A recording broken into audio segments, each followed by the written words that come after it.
Hello guys, this is Deborah here from Jakarta, Indonesia.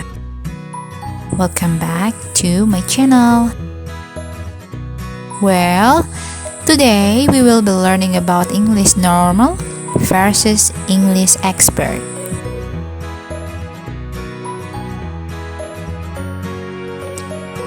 Tahu kan maksud gue di sini? English normal yang pakai bahasanya itu aja alias bahasa yang udah basi versus English expert yang biasanya pakai kata yang gak umum dipakai sama banyak orang kebanyakan.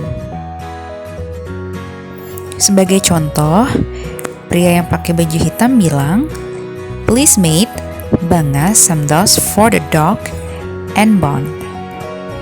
Terus pria berbaju putih bilang, "I don't understand. I only speak English." Hayo, ada yang ngerti nggak pria baju hitam itu lagi ngomong apa sih? Mungkin banyak dari kalian berpikir bahwa kok bahasa Inggrisnya berantakan ya? Kok bahasa Inggrisnya nggak nyambung ya? Apa dia perlu belajar bahasa Inggris lagi di sekolah? Jadi sebenarnya siapa yang nggak bisa bahasa Inggris? Yang baju putih atau yang berbaju hitam? Oke guys, kalau kamu beranggapan bahwa yang gak bisa bahasa Inggris adalah yang berbaju hitam, berarti lo salah berat. Karena sesungguhnya pria yang berbaju hitam itu sudah terlalu expert berbahasa Inggris, sehingga orang yang pakai baju putih aja sampai gak ngerti kan dia ngomong apa. Jadi, dalam kalimat yang diucapkan oleh pria berbaju hitam tadi terdapat 3 kata yang gak umum. Pertama, bang yang berarti berikan. Kedua, dash yang artinya uang. Dan yang terakhir adalah dog and bone yang artinya telepon. Lah, kok bisa sih dog and bone artinya telepon? Itu kan bahasa Indonesianya anjing dan tulang, bos. That's what this video is for. Untuk ngejelasin ke kalian bahwa belajar bahasa Inggris di sekolah dengan grammar aja tuh gak cukup. Seperti ada yang bilang, life will be so much easier if we could just sieve our accent, vocabulary, and grammar to sound exactly like native English speakers.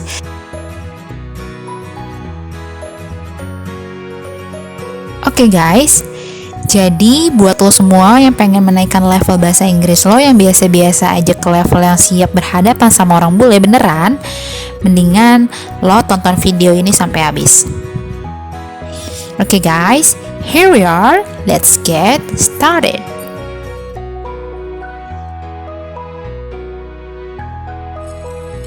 Yang pertama adalah I'm sorry, I'm late.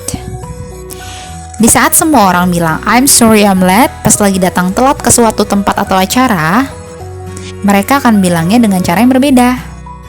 Biasanya mereka bilang I'm so sorry to keep you waiting here. Itu artinya sama dengan I'm sorry I'm late. Tapi meskipun memiliki arti yang sama, ini terdengar lebih keren dan beda aja.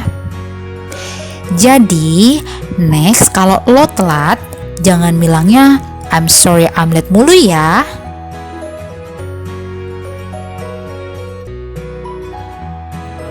Oke, yang kedua adalah good night. Nah, kata kedua ini masih pakai kata yang sangat simpel banget, yaitu good night.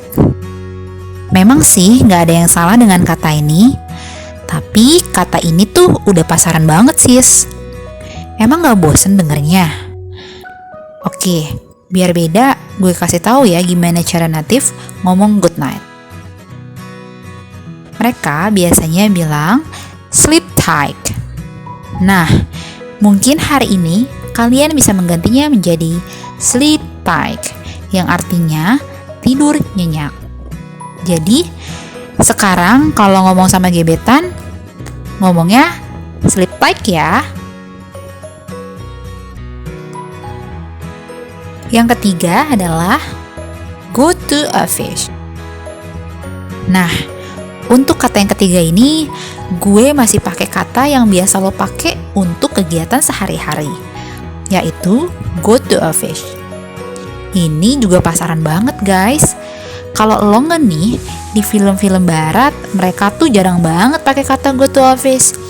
Mereka biasanya bilang hit the office or whatever you want as long as it's still on their context. For example, lo mau mengubah kata office menjadi school, library, or restaurant. For example, hit the restaurant, hit the school, hit the library. Yang keempat, I am listening to you. Oke, masih dengan kata yang umum dipakai oleh kebanyakan orang untuk sehari-hari. Jadi, kalau lo mau bilang ke seseorang bahwa lo menyimak omongan mereka, orang native biasanya bilangnya I'm all ears. Itu artinya saya sedang mendengarkan Anda. Jadi, jangan pakai kata-kata I'm listening to you mulu ya. Kan bosen. Yang kelima adalah I am very tired. Sebenarnya banyak sekali sinonim dari I am tired, seperti I'm weak and overwhelmed. Cuma biasanya I'm weak dipakai untuk situasi informal, dan overwhelmed dipakai saat lo capek akan sesuatu hal yang bukan bersifat fisik, tetapi lebih bersifat mental. Misalnya lo capek dengan pekerjaan lo yang sangat membuat lo stres. Jadi di sini untuk sesuatu hal yang membuat lo lelah akan fisik lo bisa bilang I am exhausted. Jadi kalau lo perhatikan, sebenarnya lo sering dengar kata-kata ini di film-film barat guys. Yang keenam adalah I want to sleep. Jadi kalau biasanya kebanyakan orang kalau mau tidur bilangnya I want to sleep. Mulai sekarang supaya nggak biasa banget, lo bisa mulai bilang I am going to hit the sack. Padahal kalau kita artikan satu persatu bahasa, hit the sack artinya memukul, merampok. Tapi karena ini adalah sebuah kalimat yang sudah menjadi satu kesatuan, jika digabungkan, hit the sack memiliki arti pergi tidur. For example, guys, I need to hang up the phone right now because I'm going to hit the sack.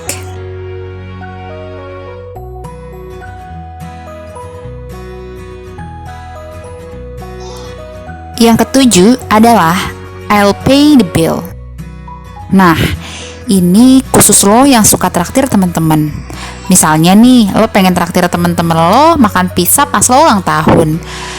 Normal English akan bilang, no worries, I'll pay the bill. Tapi kalau lo udah advance in English, lo pasti bilangnya, no worries, it's on me. So, it's on me artinya gue yang akan bayar.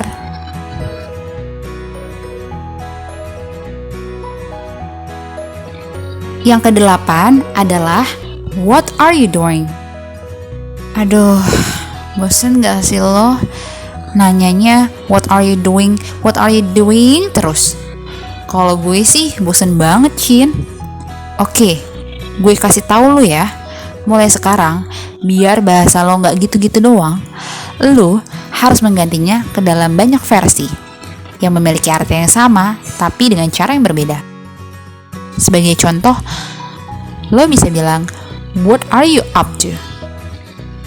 Itu artinya sama dengan what are you doing? Selain itu, lo juga bisa bilang how it's going, dan masih banyak lagi. Jadi kalau lo mau kirim pesan ke orang, nanya lagi ngapain, at least lo bisa bilang what are you up to atau how it's going.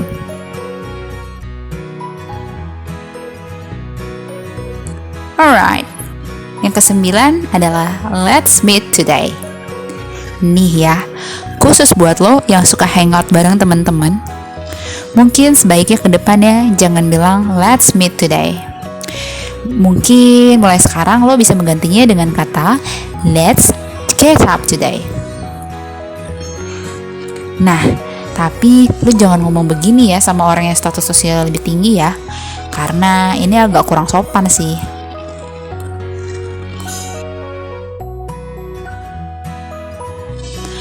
I like ice cream, I like playing guitar, I like spicy food, dan masih banyak like lainnya. Oke, gue yakin mayoritas orang di dunia kalau suka sesuatu pasti bilangnya I like bla bla bla, which is itu standar banget.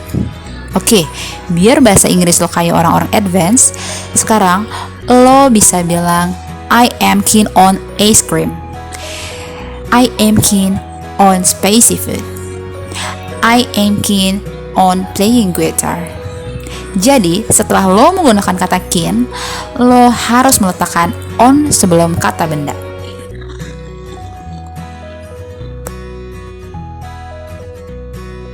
Alright, yang terakhir adalah don't be stupid. Jadi, sebenarnya kata ini sih lebih informal ya. Tapi karena banyak yang pakai kata ini, lo mesti tahu gimana ngomong ini. Biasanya orang native bilang don't be a jerk. Karena basicnya kata ini sebenarnya agak kasar ya.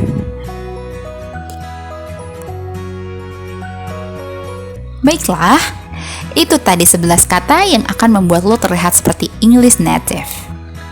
Simple sih, tapi itu akan menaikkan standar level bahasa Inggris lo yang biasanya biasa banget sekarang menjadi lebih casual dan membuat lo semakin pede kalau lagi ngobrol sama bule beneran.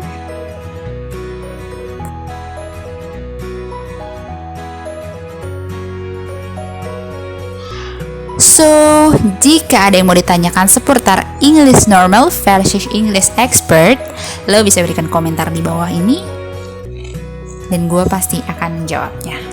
Thank you for watching this video. If you enjoy it, please give me a thumb up and see you next time.